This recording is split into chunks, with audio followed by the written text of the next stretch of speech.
afternoon. I'm so glad to see so many of you here. I'm Reverend Virginia Jaraka Ernst of the Unitarian Universalist Congregation of Monmouth County.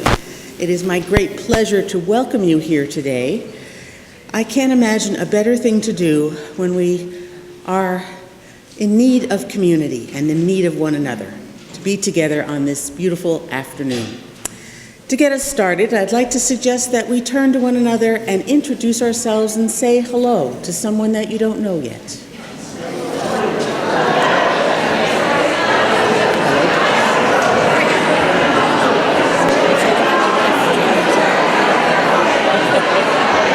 a thing around here.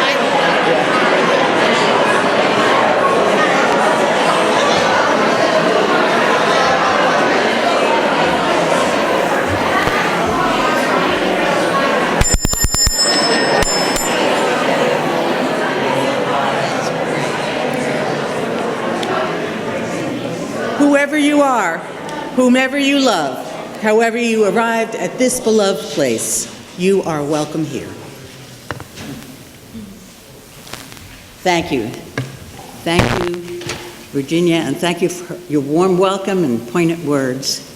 I'd like to offer the 16th Annual United Youth Thing that is sponsored by both the UUCMC and also the Monmouth Center for World Religions and Ethical Thought. Now, how do we give thanks when we are so fractured? We need to be reminded that hate can only be overcome with love. We need to move away from us and them thinking. We need to unite in solidarity with people of other nations, other faiths, other cultures, other political viewpoints. We unite as people diverse in belief and one in love and peace. We unite not in fear, but hope. We are called to love others, and that includes people of all beliefs or no beliefs. That is how peace begins. We must mend gaps, bridge divides, ease people's fears, act for good, for justice, for healing, for hope, for peace. More dialogue, less fear. Evidence of our hope is this day together, this day of celebration. And also in one of our projects, Mosaic, that's mobilizing our students for action to build interfaith community. Our project of multi-faith learning, community service projects, along with leadership development. This year, we have 62 new students, along with alumni and 12 ambassadors from 9 different traditions: UU, Humanist, Agnostic, Baptist, Episcopalian, Roman Catholic, Greek Orthodox, Reformed, Christian, Sikh, Hindu, Muslim, Jewish, and undecided. Community service projects focus on the hungry. Sunday, December 4th is our next meeting, and anyone's welcome to join us. We meet at each other's houses of worship, and this year we're planning 11 sessions. The Mosaic students are also starting local Teens Against Intolerance chapters in their schools. To hear more about it, check out our website, both for the Monmouth Center and for Garden State Mosaic, and they're listed, the websites are listed in your program. May this time remind us that joy can be mingled with sorrow. We can listen to one another. Strangers can become friends. We have this opportunity for connecting on a deeper level. With a grateful heart, I thank the Monmouth Board, of the board members of the Monmouth Center, and I invite you to stand so others will see you and know who to ask questions of. We thank you for being here. And many are in the kitchen, I said that.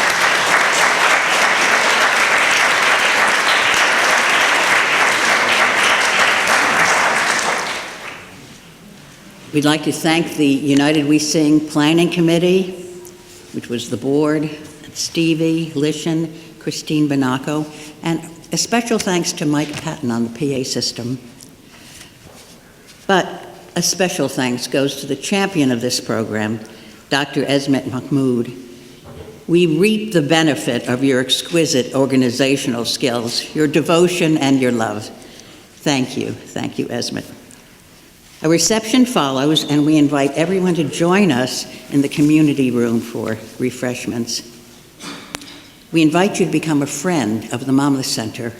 Please complete our simple application and join us in interfaith dialogue. Any donations today will help us defray some of our costs, and we depend on donations to carry on our work of interfaith dialogue. A basket will be available in the community room. A few housekeeping details. Join me in silencing your phone, and the bathrooms can be found by turning left after leaving this earth room, and you'll see them on your right. And now we can begin this time of joy and happiness.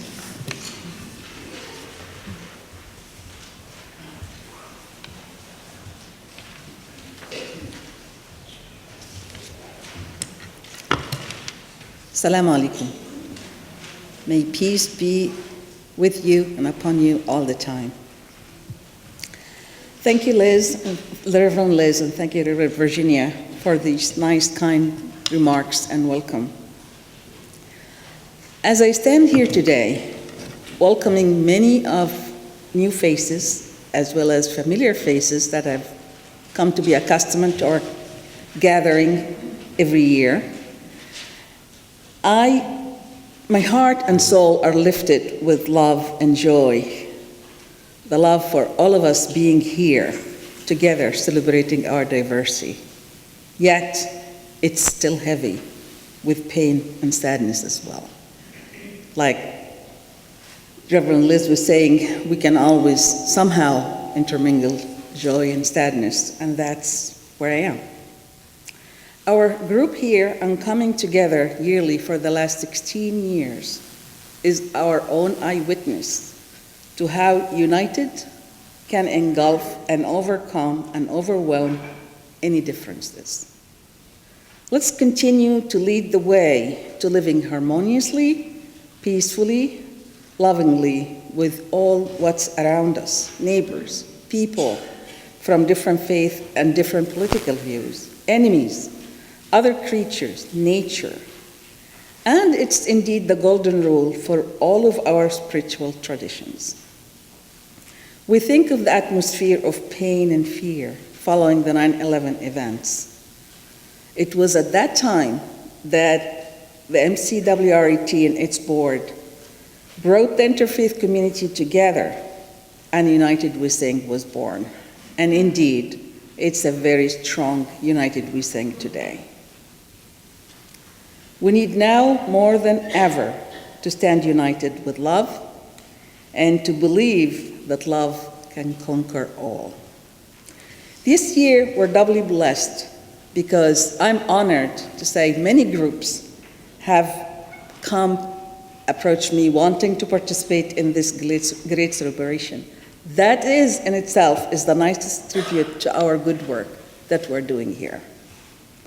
We also have Dr. Ali Chowdhury come back from last year to continue challenging us with the pledge to stand up for the other. We hope you will take the challenge, make this commitment, and show evidence by signing the pledge. These are just a few reminders that the teachings of our respective traditions guide us to broaden our circle, to include all others. We believe that all of us are called upon to pick up the baton of diversity, inclusion, and love. Let the love begin.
Moksha, and this is my little sister Yaksha.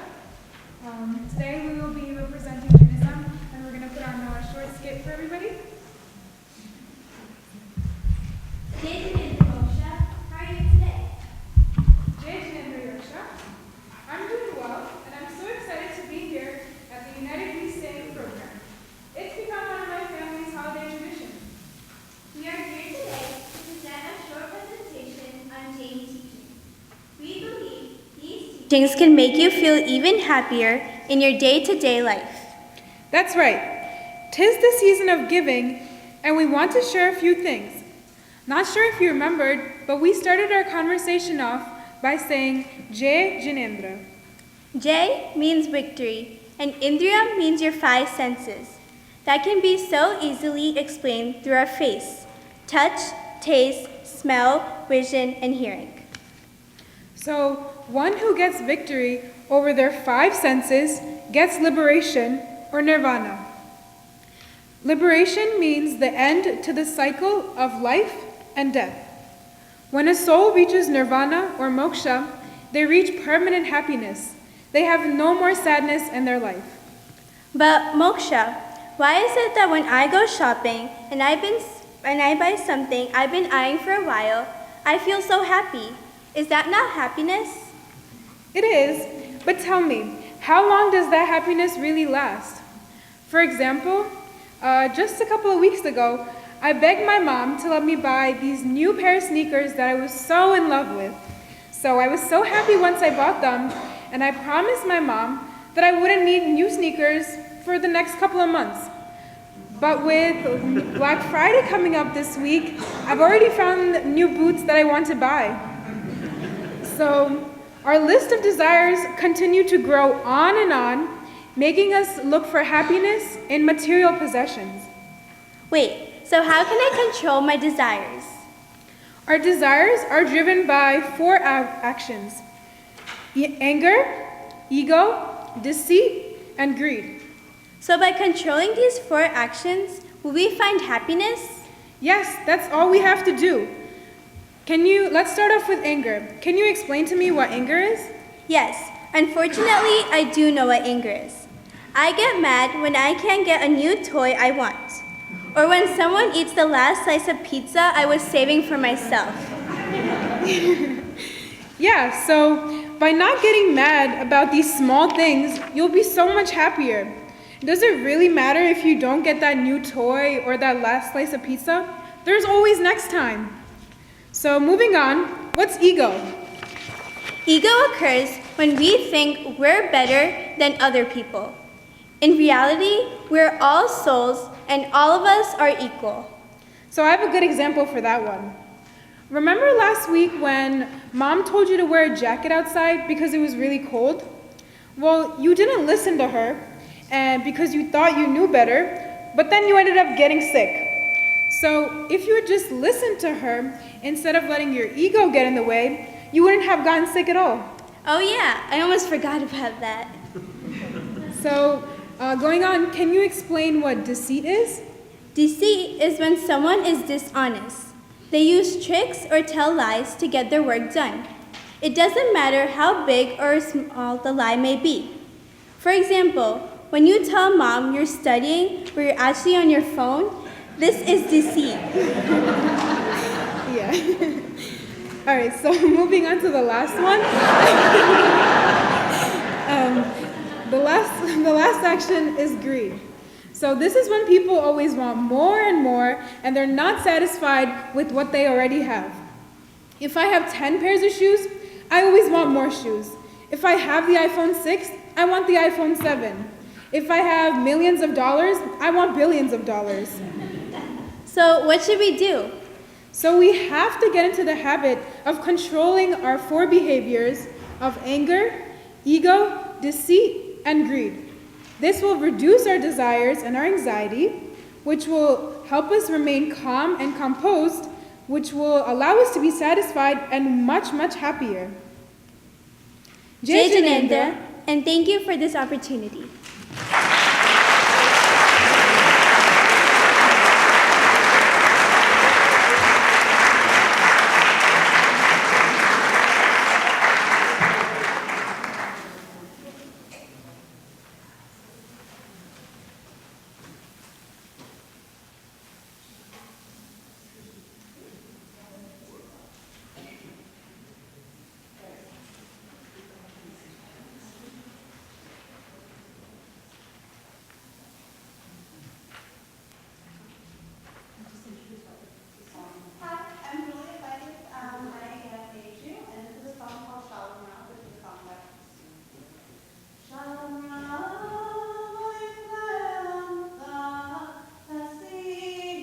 לעולם, שלום רב על ישראל עמך תשים לעולם, כי אתה הוא מלך אדון לכל השלום, כי אתה הוא מלך אדון לכל השלום, שלום רב על ישראל עמך תשים לעולם, שלום רב על ישראל עמך תשים לעולם, וטוב בעיניך לברך את עמך ישראל בכל עת ובכל שעה בשלומך.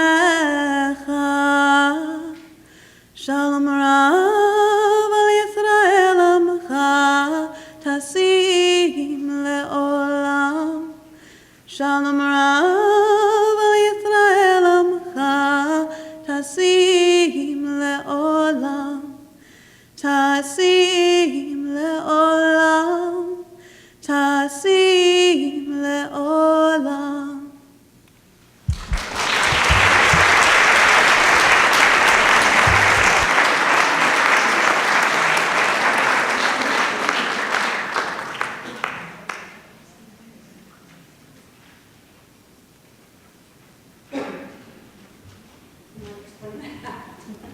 Oh, I will.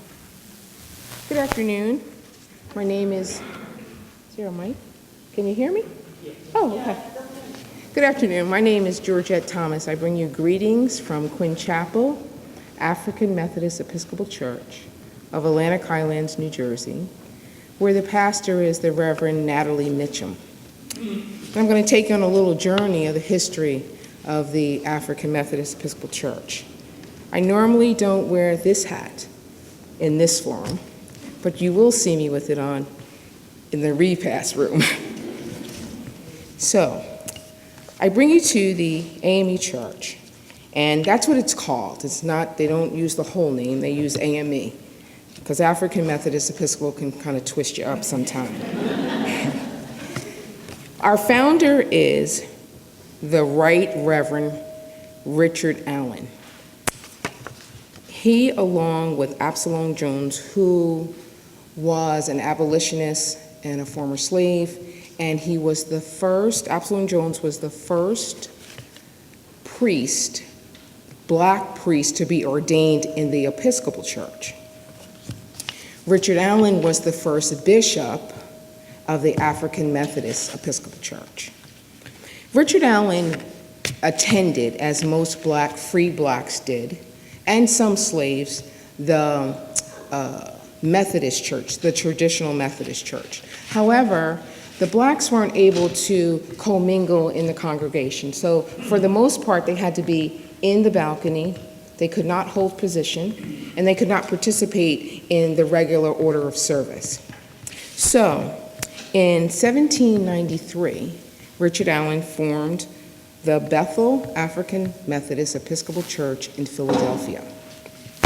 Along with his friend, Absalom, they went to court in 1805 and again in 1815 to find out if the African Methodist Episcopal Church could become separate and an independent institution from the white Methodist Church. So it took a long time, but in 1816, they absolutely did that. With 8 clergy and 5 congregations, they formed the African Methodist Episcopal Church. So they went along, and as the years went on, this year, this past July, 2016, they celebrated 200 years in existence. It is the oldest independent Protestant denomination founded by blacks. It is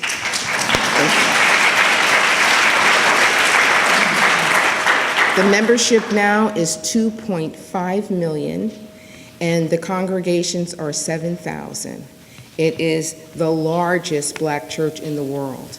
They occupy the Northeast, Bermuda, the Caribbean, as far west as Africa and as far east as India. So they have a motto, and it's changed over the years, but this is it. Their motto is God our Father, Christ our Redeemer, the Holy Spirit our Comforter, humankind our family. So without going further, that is the history of the African Methodist Episcopal Church. Thank you.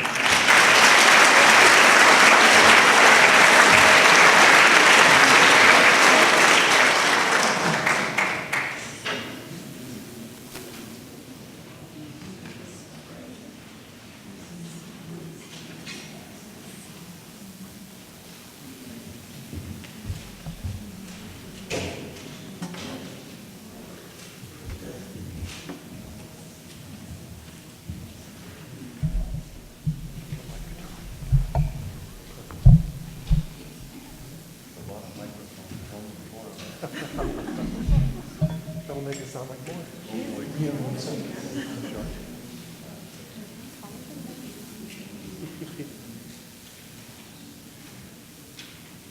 He asked me to wait, but I think I'll go ahead and start by saying we're so grateful that the Unitarian Universalist congregation is hosting this event yet again, and invited the Baha'is as well. We're also thankful to the Monmouth Center for World Religions and Ethical Thought for being a part of this. Thank you so much. Baha'is are found all over the world seeking to sow the seeds of unity, and we think events like this very much do that. Not only do they sow the seeds of unity, but they nurture the tender sprouts of unity as they happen. It's a process that we all need to participate in to grow unity in the world. We're so happy to be here. Thank you. We have two musical selections for you today, both of which are based on the Baha'i writings.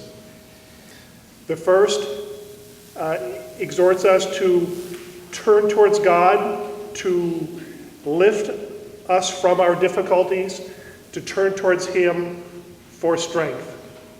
The words are, "Is there any remover of difficulties save God? Say, praise be God, He is God. All are His servants, and all abide by His bidding." That's set against another prayer. Say, "God sufficeth all things above all things, and nothing in the heavens or the earth, but God sufficeth." The musical setting is by one of the Baha'is from Monmouth County. We're so blessed that he has given this musical setting to the Baha'is, and we're so grateful that we can share it with you. Good.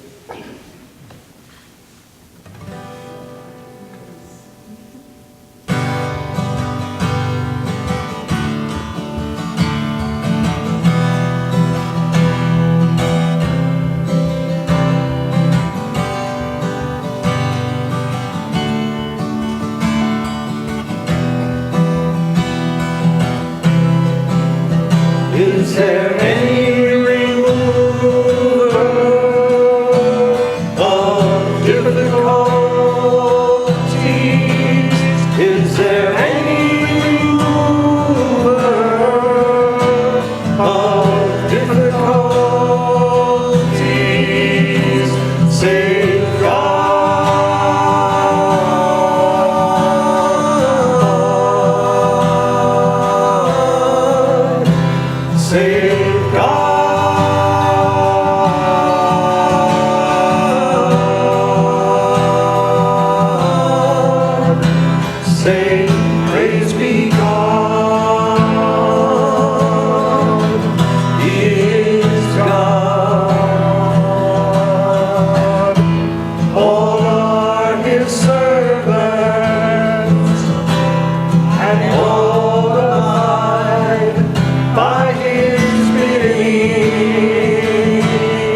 Thank you. This surely is a blessed spot, that it's so blessed to have the Unitarian congregation here. But Baha'is believe that any spot where mention of God hath been made is a beautiful spot. Your home, your workplace, any place outdoors. So Baha'is refer to this next setting as blessed is the spot. It's also, the musical setting again is given to us by a Monmouth County Baha'i.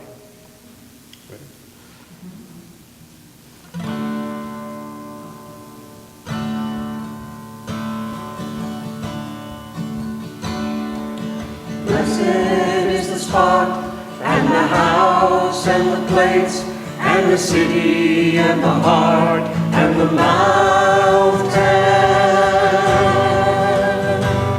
and the refuge, and the cave, and the valley, and the land, and the sea, and the island, and the meadow, where mention of God hath been made, and His praise glorified.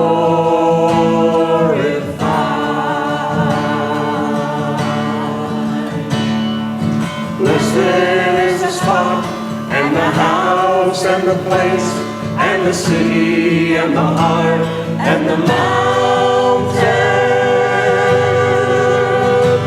and the refuge, and the cave, and the valley, and the land, and the sea, and the island, and the meadow, where mention of God hath been made, and His praise glorified.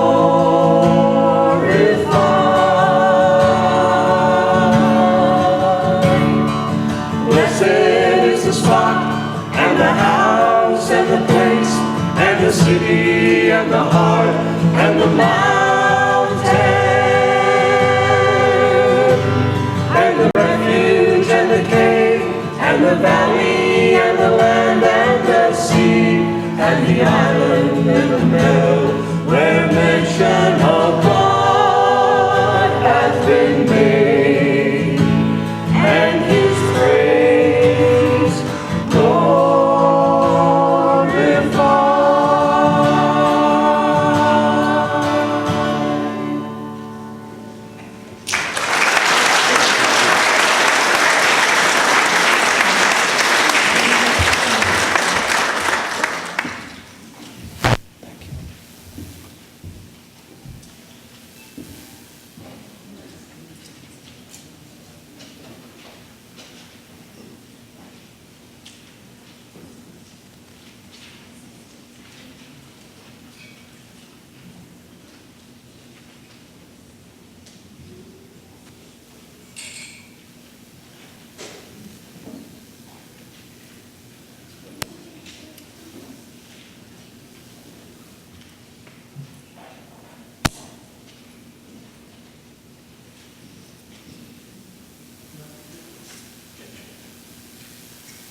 Good afternoon. It's always a joy to come here and listen to all the faiths and the different art forms within each faith that's here. So today I'll be singing a religious song about Lord Krishna, and the meaning behind it is a devotee's love towards Lord Krishna.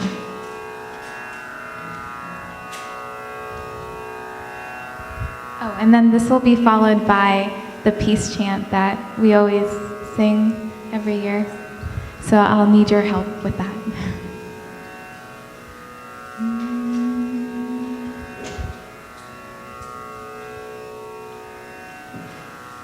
मेरो मन लागे गोविंद संग, मेरो मन लागे गोविंद संग, गोविंद संग, गोविंद संग, गोविंद संग, गोविंद संग, मेरो मन लागे गोविंद संग.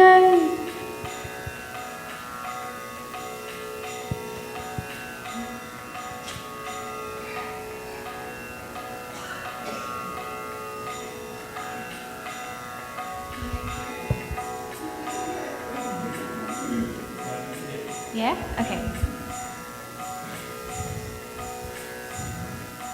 मेरो मन लागे गोविंद संग, मन में उठत आनंद तरंग, मन में उठत आनंद तरंग, मेरो मन लागे गोविंद संग.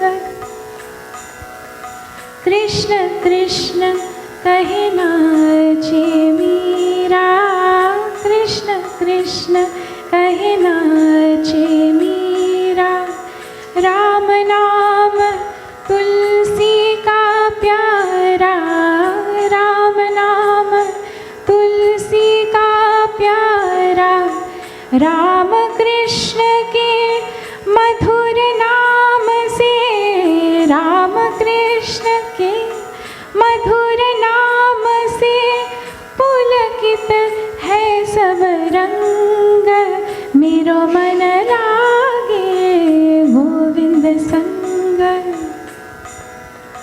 तू खोजत है हरि को बाहर, तू खोजत है हरि को बाहर, वो है तेरे मन के अंदर, वो है तेरे मन के अंदर, हृदय ध्यान धरे उस प्रभु का, हृदय ध्यान धरे उस प्रभु का, मन में छलके उमंग, मेरो मन लागे गोविंद संग.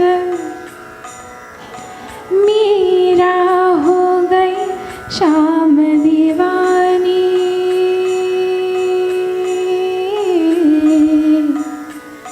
श्याम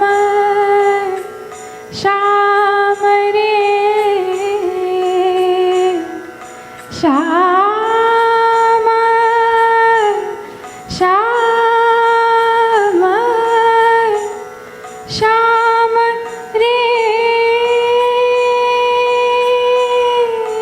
मीरा हो गई शाम दीवानी, मीरा हो गई शाम दीवानी, सुर श्याम गाए मधुबानी, सुर श्याम गाए मधुबानी, हम मूर्ख नहीं जान सकत है, हम मूर्ख जान सकत है, कैसो प्रेम रंग, मेरो मन लागे गोविंद संग, मन में उठत आनंद तरंग, मन में उठत आनंद तरंग, मेरो मन लागे, मेरो मन लागे,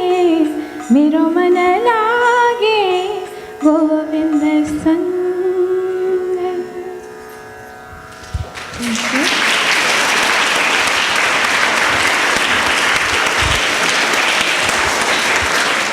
And then this last song, it's very simple words.